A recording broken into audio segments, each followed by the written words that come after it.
Pergilah Abraham seperti yang difirmankan Tuhan.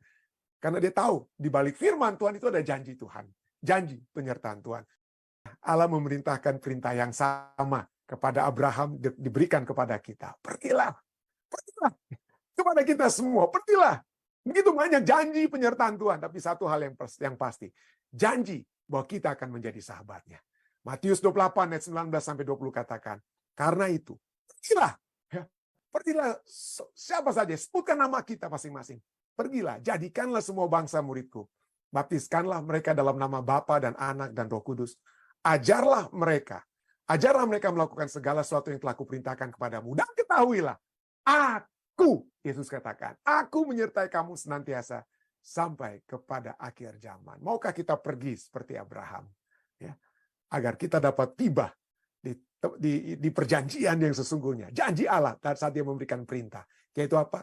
Persahabatan dengan Tuhan. Marilah kita menjalankan misinya. Mulai di tempat kita di mana berada, mulai kita di gereja, dan di mana yang dapat kita lakukan untuk melayani Tuhan, agar keberadaan kita, kebersamaan kita dengan Tuhan, dan sukacita bersama dengan Tuhan, seperti yang dialami Abraham, dapat menjadi bagian saudara dan saya. Ajaran kita yang kemudian katakan, andaikan Anda dipanggil oleh Allah untuk pergi, dengan tidak mengetahui kemana Anda akan pergi, bagaimanakah Anda akan merespons dan mengapa? Ya. Dan mengapa? Saya tertarik, saya mungkin berpikir tadi, ini bagus sekali kalau saya ceritakan sedikit tentang di Ethiopia, tapi mungkin saya sudah sering menceritakan kepada Anda. Tapi pada saat kami diminta ya untuk dipanggil dari Universitas Klabat, sudah enak, nyaman, sudah pikir-pikir, wah, begitu kami diminta untuk ke Ethiopia, waduh gimana ini? Ya puji Tuhan ya, kita memiliki sedikit ada internet waktu itu. Ada Bapak Max Langi yang ada di Ethiopia. Tetapi bagaimanapun juga perasaan ini bagaimana pergi ke suatu tempat yang baru, itu tidak mudah, saudara. Tidak mudah. Puji Tuhan, saya waktu itu masih muda, ya, masih dalam tanda kutip muda, ya, masih berusia 36 tahun waktu pergi menjadi misionaris. Tetapi walaupun demikian, dengan 2 anak yang kecil itu juga tidak gampang.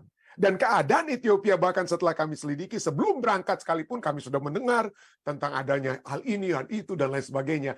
Yang bikin, oh ini mungkin bukan satu tempat yang terbaik mungkin untuk kami dapat pergi. Tetapi dapat saya katakan, dimanapun kita pergi, dimanapun kita berada, kalau ada Allah yang beserta kita, ada Allah yang menjadi kekuatan kita, kita tidak perlu takut. Ya, kita tidak perlu takut. Nah, jadi Allah memerintahkan kepada Abraham, pergilah. Kata yang sama diberikan kepada kita. Pergilah, jadikanlah semua bangsa apa? Muridku. Kok Allah memberikan apa? Perintah. Ya. Banyak orang tidak suka untuk diperintah. Banyak orang Kristen saat ini bilang, aduh perintah, hukum Allah itu sudah tidak ada lagi. Nggak perlu, kita sudah berada dalam dunia apa? Pada saat apa? Allah memberikan kepada kita kemerdekaan. Bebas kita mau buat apa saja. Hati-hati. Ya. Anda pikir, oh itu cuma orang Advent itu yang pikir-pikir tentang hukum, tentang perintah Tuhan, hukum Tuhan yang orang Advent itu. Hati-hati. Ya. Hati-hati. Kenapa? Ada satu artikel yang bukan ditulis oleh orang-orang Advent ini. Ya. Ini Desiring Gods ini adalah apa ya? Yang dipimpin oleh John Piper. Ini adalah satu badan yang saat ini di Amerika Serikat boleh dikatakan yang utama di kalangan evangelical, orang Protestan, utama teolog salah satu teolog Protestan yang evangelical yang dapat menjangkau banyak orang itu adalah John Piper, dan ini adalah dia punya website ya, Desiring God. Dan sering ada orang-orang menulis artikel, salah satu artikel ditulis oleh Jason Mayer, dia bukan pendeta Advent, dia pastor di Minneapolis, Minnesota, pastor Protestan ya. Dan dia menulis Desiring God's Commandment. Bagaimana kita menginginkan perintah Allah, the joy of Christian obedience. Kebahagiaan dalam penurutan kekristenan. Cukup menarik apa yang dikatakan ya. Ini yang dia katakan tentang apa ya? Banyak sekali orang-orang Kristen seakan-akan sudah tidak lagi memikirkan tentang apa? Tentang penurutan kepada hukum Tuhan. Dikatakan The New Testament, dikatakan perjanjian baru itu penuh dengan perintah. The New Testament, jangan bilang, oh itu perjanjian lama, itu perintah-perintah Allah, perjanjian baru nggak ada lagi. Ini orang Protestan yang bilang ini ya. Dikatakan perjanjian baru itu sesungguhnya chock full of imperative, penuh dengan perintah. Bagaimana orang Kristen perjanjian baru bisa percaya bahwa mereka saat ini bebas dari segala bentuk kewajiban. Ya, how could New Testament Christian? Bagaimana kita orang-orang Kristen dikatakan percaya bahwa sekarang kita sudah bebas daripada tanggung jawab kita. Bebas mau bikin apa saja. Bebas dalam Kristus. Mau bikin ini kah, mau bikin itu. Wah, dia katakan apa? One cannot read the New Testament. Dikatakan seseorang tidak dapat membaca perjanjian baru dan menarik kesimpulan bahwa kewajiban terhadap perintah Allah itu sudah berlalu. Karena yang lama sudah berlalu dan yang baru sudah datang. Because the old is gone and the new has come. Jangan pikir seperti itu. Dikatakan apa? The church, gereja perlu segera memikirkan perintah-perintah Allah secara alkitabiah. The church urgently need to think biblically about God's commands. Kristen dikatakan, orang Kristen tidak boleh kecanduan hukum. Nah, betul dia. Saya setuju. Jangan kita pikir, wah hukum inilah yang apa. Kita selalu bicarain tentang hukum Allah untuk dapat selamat. Hukum Allah supaya kita selamat. Oh, saya tidak pernah beri khotbah selama 3 tahun kita bersama-sama di acara sekolah sahabat kita ini ya. Tidak pernah saya katakan keselamatan kita itu sebab penurutan hukum Allah. Keselamatan itu hanya oleh kasih karunia Tuhan. Kita sudah jelas itu ya. Tapi ada orang-orang Kristen tentu saja. Ya, ada beberapa orang Advent juga menekankan bahwa keselamatan itu kalau kita menurut hukum Allah, kalau hukum-hukum Allah, bukan. Hukum Allah itu untuk menjaga keselamatan kita, bukan supaya kita selamat. Tapi nanti kita lihat ya. Jadi Kristen dikatakan should not addicted to the law. Jadi jangan kita kecanduan dengan hukum, atau jangan juga kita allergic to law. Jangan kita juga alergi terhadap hukum. Ya kita tolak, oh sekarang udah bebas. Apanya kita udah bebas bersinah, bebas membunuh, nggak begitu kan? Jadi masalahnya orang Kristen mungkin cuma hukum keempat aja itu alerginya ya. Banyak Kristen Protestan hanya alergi bukan jangan membunuh, jangan berdosa itu diterima, tapi hukum keempat itu yang mungkin di alergi gitu ya. Anyway, kalau satu hukum dilanggar, kalau kita alergi kepada satu hukum, Yakobus katakan kita alergi dengan semua juga itu ya. Jadi dikatakan apa? How do we Christian avoid the dual ditches of legalism and license. Jadi bagaimana kita sebagai orang Kristen itu menghindari 2 hal, yaitu legalisme dan juga apa? Kebebasan, izin buat aja apa segala. Dan dia katakan ini. Dia kemudian dia simpulkan bahwa perintah Allah, dikatakan, perintah Allah bukanlah suatu ajakan untuk memperoleh keselamatan. Ini saya selalu katakan. God's command are not an invitation to earn salvation. Perintah Allah bukanlah suatu ajakan untuk memperoleh keselamatan, tetapi adalah satu undangan, invitation to enjoy communion. Perintah Allah itu diberikan supaya kita menikmati persekutuan dengan Allah. Bukan untuk memasuki keselamatan. Bukan untuk memasuki keselamatan. Perintah Allah itu adalah untuk apa? Supaya kita dapat menikmati persekutuan. Pada saat Tuhan memerintahkan kepada saudara dan saya. Pergilah, jadikanlah semua bangsa itu muridku. Kita sedang diundang untuk masuk kepada satu persekutuan. Kalau kita umat Kristen, umat Advent, percaya 10 hukum, ya mengabarkan hukum Allah, ya termasuk hukum hari Sabat kita gitu. Kita pikir itulah yang apa. Tapi bagaimana dengan perintah Allah supaya pergilah jadikanlah segala bangsa muridku? Kalau kita masuk gereja hari Sabat karena kita pikir wah saya memenuhi hukum Tuhan, hukum keempat hari Sabat, lalu kita bilang aduh tapi untuk pergilah jadikanlah semua bangsa muridku, ya udah enggak itu berlaku untuk saya. Apa bedanya Anda orang Advent dengan orang Kristen yang katakan, oh saya mendengar, saya menuruti, jangan membunuh, jangan mencuri. Tapi hari Sabat itu saya nggak mau turut lah, itu udah berlalu. Kalau kita juga orang Advent yang pikir bahwa kita masuk gereja hari Sabat, kita berbakti pada hari Sabat, lalu kemudian berbicara tentang pergilah jadikanlah segala bangsa muridku. Nah itu pendeta rantung aja lah orang-orang lain. Saya sih gampang. Yang penting duduk manis di gereja, ikuti potluck, udah beres aja hidup saya. Hati-hati, saudara. Hati-hati. Karena ini berbicara tentang semua perintah Allah, bukan hanya terhadap 10 hukum. Semua perintah Allah di dalam perjanjian baru itu adalah bukan supaya saudara dan saya diselamatkan. Tapi karena kita sudah diselamatkan, maka kita akan berada dalam satu apa? Persekutuan yang dapat kita nikmati. Kenikmatan persekutuan dengan Tuhan pada saat kita menginjil. Pada saat kita menjangkau orang lain. Pada saat kita membawakan membawakan jiwa-jiwa itu juga menerima kebenaran seperti yang Anda peroleh. Ini tantangan buat kita. Jangan hanya bicara tentang orang Protestan, tapi mari kita praktekkan kepada kita orang-orang Advent ya. Dengan kata lain ya, jadi perintah Allah bukanlah suatu ajakan untuk memperoleh keselamatan, itu adalah undangan untuk menikmati persekutuan. Pernyataan ini berupaya untuk memutuskan tali penghubung antara perintah Tuhan dan legalisme. Ya, itu dia katakan ya. Nah, coba kita lihat. Saya sudah pernah katakan ini, mari kita ulangi kembali. Kalau kita membaca Alkitab firman Tuhan, kenapa? 10 hukum Allah itu 10 firman Tuhan itu, saya lebih suka menggunakan kata firman. Nanti kita akan lihat. 10 hukum Tuhan itu dimulai di Keluaran 20 ayat 3. Kenapa? Hukum yang pertama itu jangan ada padamu Allah lain di hadapanku.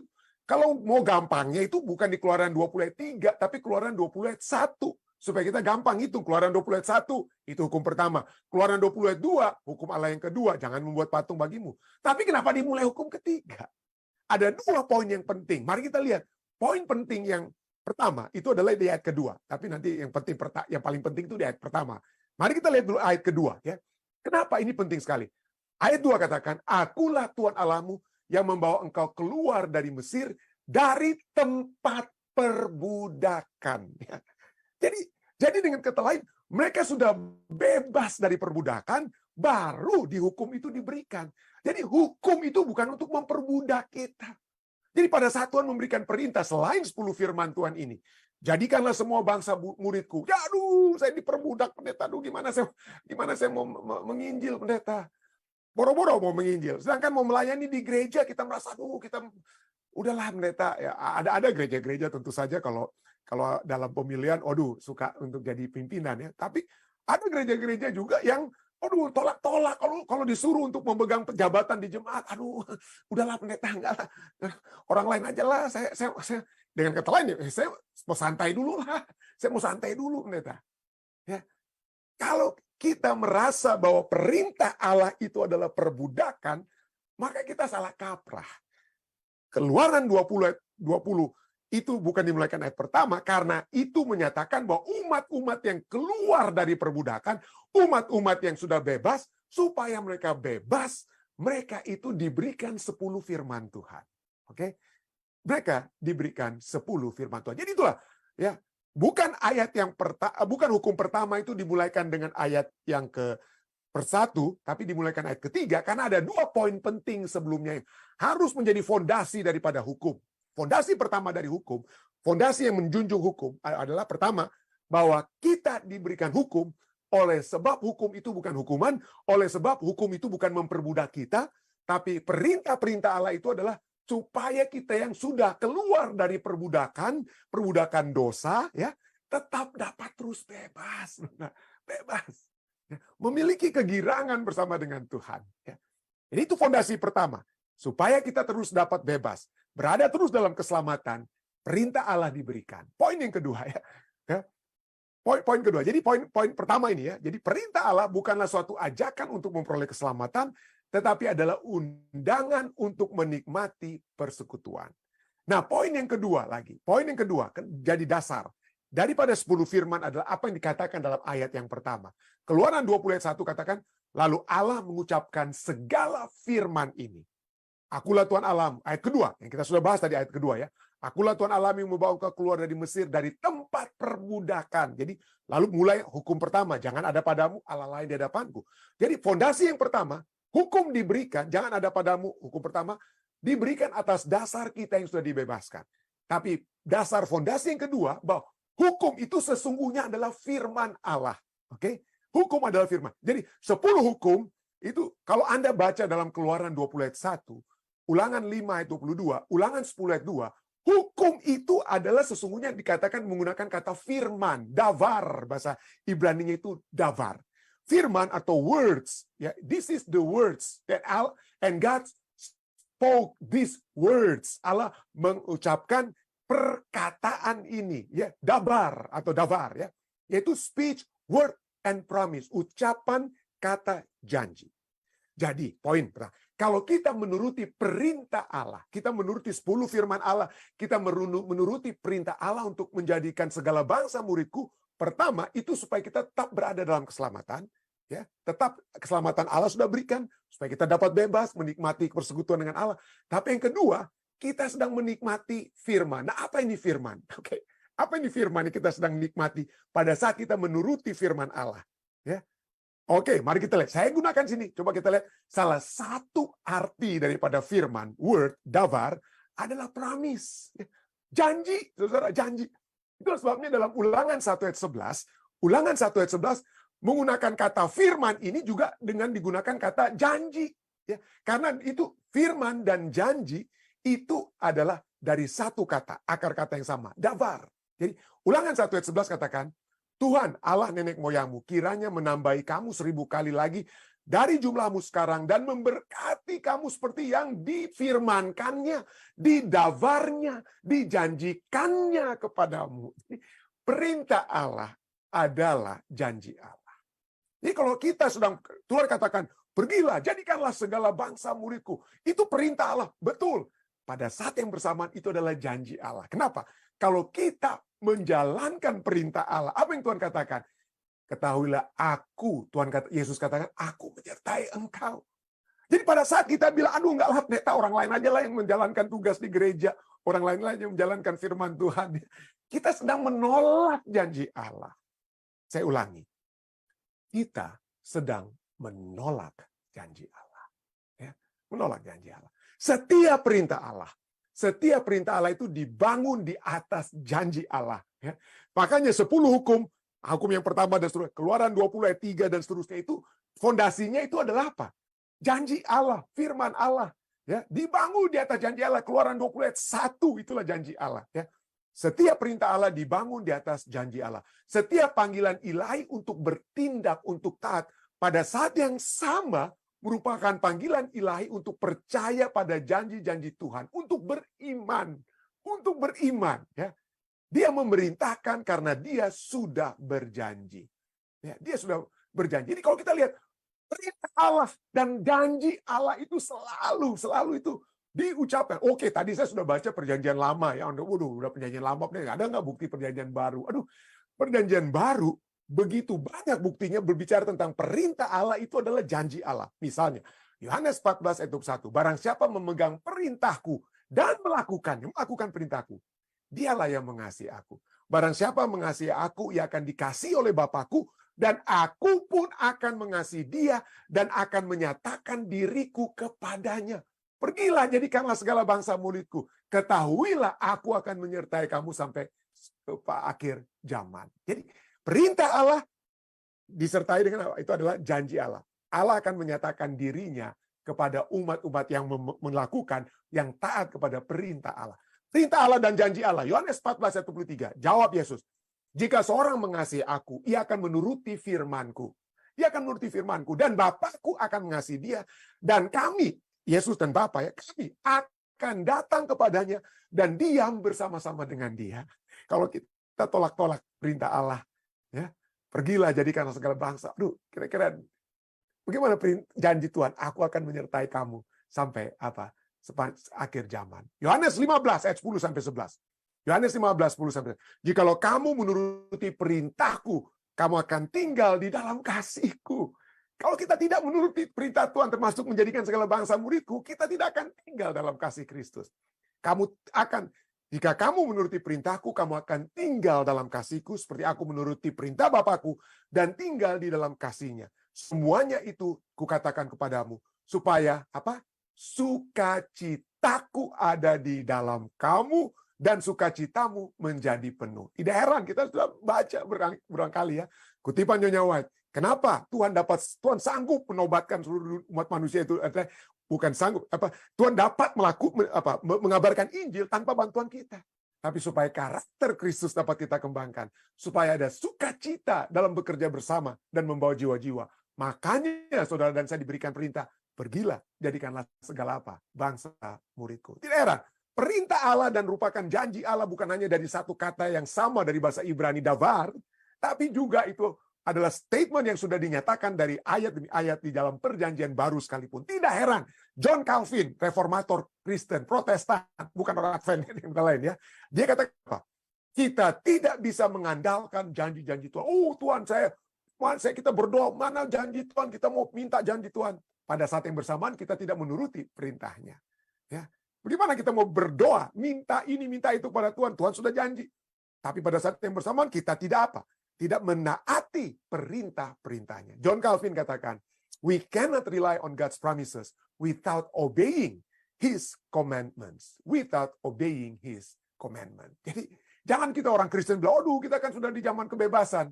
Zaman kasih karunia, udah nggak perlu lagi nuruti semua perintah-perintah Tuhan. Hati-hati. Ya. Hati-hati, jangan kebablasan ya. Hati-hati, jangan kita kebablasan. Nah, pelajaran kita melihat bagaimana betul menuruti perintah Tuhan itu berat. Terus kadang-kadang seringkali mungkin ya kita berusaha, aduh gimana dong, saya kan nggak punya pengalaman, saya sudah tua pendeta, gimana saya menuruti perintah Tuhan? Tidak ada hal apapun yang akan menghalangi kuasa Tuhan yang dapat bekerja di dalam kita. Yang penting kita percaya, kita mau bergerak, kita mau digunakan. Mau sudah tua kah Anda nggak tahu bahasa Inggris kah, nggak tahu bicara itu, maukah Anda digunakan oleh Roh Kudus? Itu saja poinnya. Maukah Anda taat? Maukah Anda berdoa pada malam hari ini atau pagi hari ini Indonesia, Tuhan gunakan saya untuk menjadikan membawa jiwa-jiwa datang kepadamu. Minta Tuhan, minta Roh Kudus yang menggerakkan kita. Ya. Abraham saja, kita sudah lihat ya, dia diperintahkan kepada Tuhan. Pada saat dia diperintahkan, kita sudah baca tadi Kejadian 12 ayat 1. Ya, pergilah dari negerimu, dari sanak saudaramu, dari rumah bapamu ke negeri akan kutunjukkan kepadamu. Abraham pergi. Pergilah Abraham seperti yang difirmankan Tuhan. Karena dia tahu, di balik firman Tuhan itu ada janji Tuhan. Janji penyertaan Tuhan. Pergilah Abraham seperti yang difirmankan Tuhan kepadanya. Dan Lot pun ikut bersama-sama dengan dia. Ayat 4 ya. Abraham berumur 75 tahun ketika ia berangkat dari Haran. Kalau usia saya sekarang aja pikir-pikir ya, saya masih 56. Pikir, mungkin 62 ya, mungkin pensiun dini aja supaya saya dapat pergi menginjil kiri dan kanan ya. Jadi sampai pikir udah masih begini udah pikir pensiun. Abraham itu 75 tahun Saudara ya. Ya, 75 tahun. 75 tahun itu bukan lagi waktu untuk tinggal. Kita sudah pernah bahas ini, kita ulangi sedikit ya. 75 tahun itu bukannya waktu untuk tinggal. Itu bukannya waktunya untuk pergi. Itu adalah waktunya untuk tinggal, bukannya untuk pergi. 75 tahun adalah waktu untuk mengingat pengalaman, bukannya untuk mencari pengalaman baru. Dia biasanya kan 75 tahun itu udah ingat-ingat pengalaman dulu, nggak buat lagi pengalaman yang baru. 75 tahun sudah memiliki nama yang mapan, bukannya untuk mulai mencari nama. Tapi inilah, dia turut ya. Dia turut dan betul ya. Kejadian kita sudah pelajari tadi malam waktu Amerika ya. Kejadian 11 ayat 14, orang-orang di Menara Babel ingin mencari nama bagi diri mereka sendiri. Tapi kepada Abraham, Tuhan berfirman apa? Aku yang akan membuat namamu masyhur. Dan Tuhan yang membuat Abraham masyhur. Tuhan membuat orang yang berumur 75 tahun ini sanggup dengan kata lain. Abraham yang tadinya tidak terkenal, dapat menjadi terkenal, menjadi masyhur. Oleh sebab apa?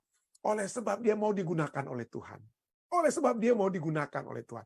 Manusia seperti zaman Babel sering mau cari-cari nama. Oh, saya mau buat pencitraan diri saya supaya orang kenal tuh siapa itu, saya itu. Ya, itulah yang manusia buat.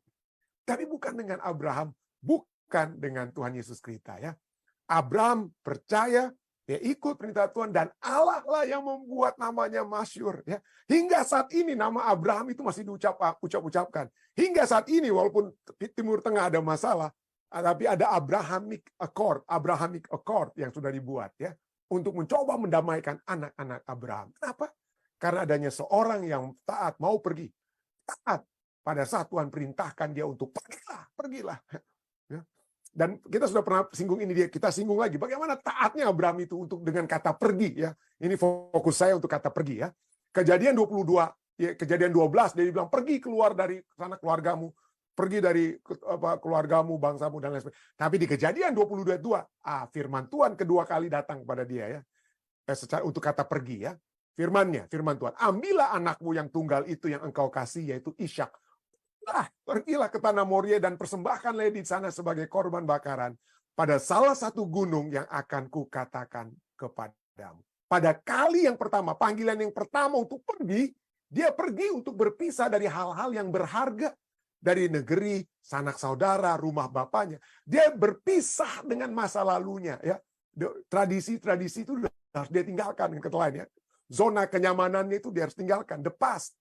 Tapi ini yang paling berat. Panggilan kedua ini yang paling berat. Pergi kedua itu paling berat. Pergi, mau tinggalkan anak satu-satunya yang Tuhan sudah janjikan. Ya, untuk dipersembahkan. Bagaimana itu bisa terjadi? Panggilan yang kedua ini Dia untuk berpisah dengan satu-satunya hal yang berharga. Satu-satunya anak perjanjian. Panggilan yang pertama dengan hal-hal yang berharga. Tapi ini yang kedua ini, hal yang paling berharga atau satu-satunya yang berharga. Masa depannya, the future. Ya, the future. Tapi dia pergi. Dia turut. Di kali pertama dia turut. Kali kedua ini, panggilan kedua, dia suruh pergi lagi untuk mengorbankan anaknya. Dia pergi. Tapi panggilan pertama, coba kita lihat. Karena penurutan Abraham. Panggilan pertama, dia telah tiba di tanah perjanjian. Pergilah, akhirnya dia ikut. Pergi tanah perjanjian. Bagaimana dengan panggilan? Sepatutnya diminta untuk mengorbankan anaknya Ishak. Tiba di mana dia? Di mana dia tibanya? Ya, di mana Abraham tiba? Di panggilan yang kedua, Abraham tiba di Allah pemberi janji. Dia dapat melihat dengan kata lain kebersamaan yang begitu erat dengan si Allah, dengan Allahnya, Allah pemberi janji. Bukan lagi kita. Jadi dia mendapat upah yang besar. Itulah upah ketaatan bagi orang-orang yang pergi bertemu dengan Allah, dengan kata lain ya. Dia selalu bertemu dengan Allah, tapi sekarang dia memiliki satu persahabatan yang begitu erat dengan Allah. Ya, begitu erat.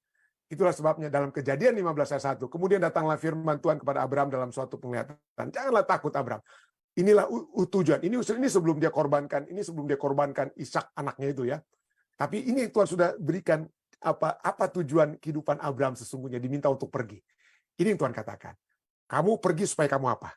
Jangan takut Abraham, karena akulah perisaimu. Upahmu akan sangat besar. Apa upah yang besar? Oh, kepada Abraham dalam Kejadian 12, oh, keturunan yang banyak, tanah yang banyak dari sepanjang mata, keturunannya itu bagaikan pasir di laut dan lain sebagainya. Berapa banyak anak yang dapat dilihat oleh Abraham seperti pasir di laut? Oh, enggak. Berapa banyak tanah yang dia miliki? Oh, dia cuma hanya punya satu goa Makpela, tempat istrinya Sarah dikuburkan, yang kemudian menjadi kubur dia. Enggak punya tanah yang banyak dia, saudara. Tapi yang dia miliki, upah yang besar yang dia miliki adalah Allah. Ya, dia memiliki upah yang besar, itu adalah Allah. Dalam 2 Tawarik 27, upah dia dapat Allah itu ya, karena dia dikatakan sebagai sahabat Allah. 2 Tawarik 27 katakan, bukankah engkau Allah kami yang menghalau penduduk tanah ini dari depanmu, dari depan umatmu Israel, dan memberikannya kepada keturunan Abraham. Siapa itu Abraham? Sahabatmu itu. Ya, Abraham itu disebut sebagai sahabat Allah untuk selama-lamanya ya. Yesaya 41:8, bukan hanya sebagai sahabat, tetapi engkau, hai Israel, hambaku, hai Yakub yang telah kupilih, keturunan Abraham yang kukasihi. Abraham yang kukasihi. Yakobus 2:23, perjanjian baru katakan apa? Dengan jalan demikian, genaplah nas yang mengatakan, lalu percayalah Abraham kepada Allah. Maka Allah memberitahukan hal itu kepadanya sebagai kebenaran. Karena Abraham disebut sahabat Allah. Ya, Allah memerintahkan perintah yang sama kepada Abraham diberikan kepada kita. Pergilah. Pergilah kepada kita semua, pergilah. Begitu banyak janji penyertaan Tuhan, tapi satu hal yang pasti, janji bahwa kita akan menjadi sahabatnya. Matius 28 ayat 19 sampai 20 katakan, karena itu pergilah, ya. Pergilah pendeta Rantung, ya. Pergilah pendeta Rantung senior, pergilah saudari Yosina, pergilah saudari Esther, pergilah saudari Lucy, pergilah saudari Tiur, pergilah siapa saja, sebutkan nama kita masing-masing. Pergilah, jadikanlah semua bangsa muridku. Baptiskanlah mereka dalam nama Bapa dan Anak dan Roh Kudus.